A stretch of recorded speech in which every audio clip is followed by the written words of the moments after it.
Hey guys, in today's video I will tell you how much does Fab Rats makes on YouTube. So if you wanna know, then watch the video till end and subscribe the channel to know how much your favorite YouTuber earns. First of all guys, how does YouTubers get paid? They get paid by placing ads on their videos. If they place more ads, they makes more money. Secondly, CPM stands for cost per 1000 views, means how much advertiser pays to run their ads on YouTube. Average CPM is $4 and the earning depends on many factors, from where the video is watched, how long the video was watched.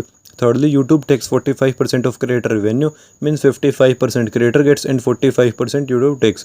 Now let's take a look at their channel analytics. It has total of 143,000 subscribers and total 137 videos and 22 million total views lifetime on their channel while filming the video. Now let's take a look at their estimator revenue. How much does it makes monthly, annually from YouTube? This channel gets 10,000 subscribers per month and over 2.4 million views per month. So according to that, if we multiply their views with average $4 CPM, then their estimated monthly earning is $10,000. And the multiplying monthly earning with 12 shows that they make over $120,000 per annum. So I hope you enjoyed the video. If you also want to earn money from YouTube, then check out the link in the description to learn from scratch how to start and earn a decent amount and become a successful YouTuber. Thank you so much for watching the video.